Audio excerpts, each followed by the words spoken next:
I worry about two things when I get up in the morning if I'm in the car business this time of year. First, fuel prices. Even though everyone driving around Los Angeles sees $4 gas right now, that is the new norm.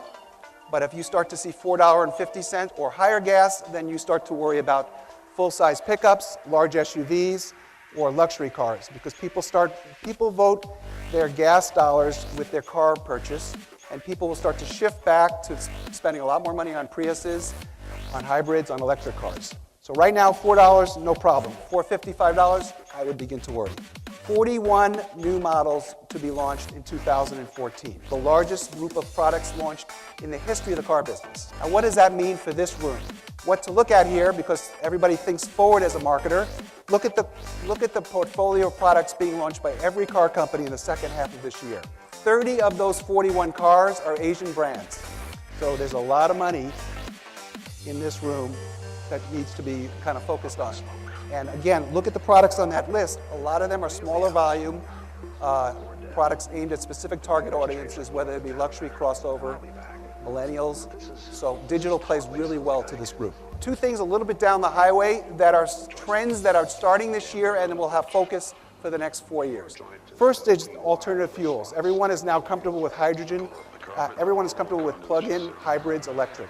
Hyundai, Honda, and Toyota are launching hydrogen products in the Los Angeles, California market this year for the first time to consumers as a regular purchase. And they'll be leased, fuel will be free, and the leasing will be around $500 a month. This is the beginning of the next generation of alternative fuel vehicles, and something to watch. If consumers adopt this product, then this will be a focus that will go wider in the US. But California is the test market this year.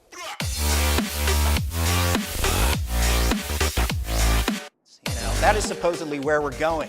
That is where, this promise of digital becoming the 800-pound gorilla and eating the lunch of every other media is really coming from. I mean, TV is supposedly dying, folks.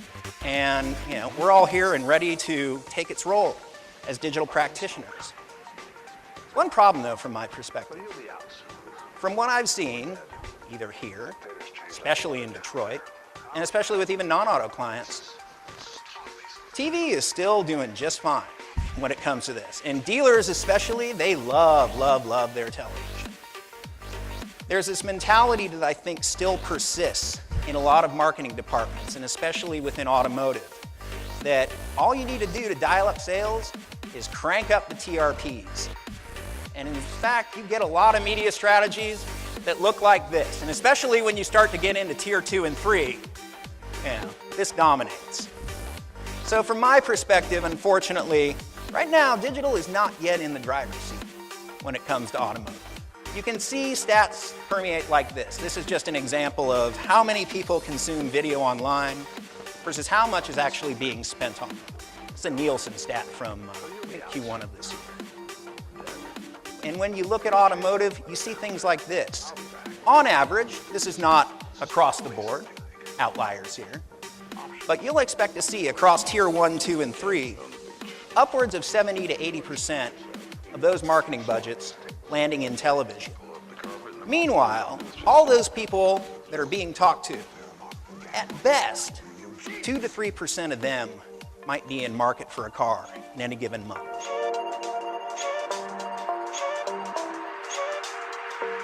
What did we learn from this? We led with the why. Why do I care? Why does it matter? Instead of leading with Honda. And as you can see from all the news reports and the videos, that the Honda brand ended up leading the story anyway.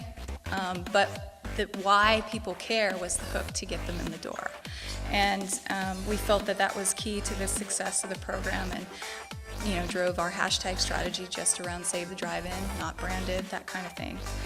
And we made people really care and have an emotional connection by doing that as well. And we were able to leverage the existing, very motivated audience of all these drive-ins around the country wanting to save themselves.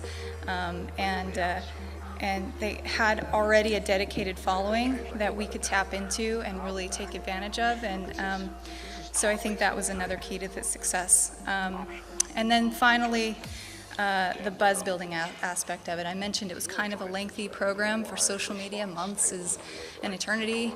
And so we did that by having a bunch of different bumps in buzz along the way. So the program was continually evolving, and we had announcements at the beginning.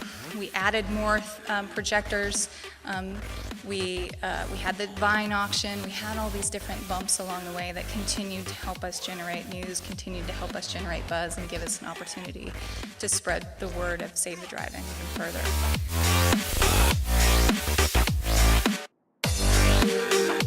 I'd say that the beauty of Twitter from a marketer's perspective is the diversity of use cases that it can accommodate. So I know that probably most of us in the room who have worked with our platform probably first engaged around the angle of PR or the idea of trending. And although that remains important to us, we've supplemented that with paid marketing opportunities that again suit different objectives. Things like retargeting people who have likely seen your TV ad based on what we know that they're talking about. So if you're running in the Big Bang Theory and we see people tweeting about Jim Parsons, we're going to introduce an ad to them that adds another layer of social frequency on top of that. So again, diversity of objectives, and I think a strong record of early evidence that there are outcomes that are successful against each of them. I think one thing that definitely needs to be focused on, you brought it up at the beginning, the platforms that we have are quite large, especially compared to other kind of offline channels. And I think across all of those objectives, there should be a focus on scale. I mean, most of the auto OEMs in this room, probably build their business on selling more than just kind of one vehicle. Right, you're trying to sell thousands, hundreds of thousands, millions of vehicles. I think Steve's comments around the growth in the marketplace and the focus on that scale piece is really important. And so across all of those different marketing objectives, doing small programs is good, but doing very large programs that make a measurable difference on your business is really where the focus should be. Wired for slots, take those wheels right. You pull up the carpet and the marble, the conduits just sit there. Built.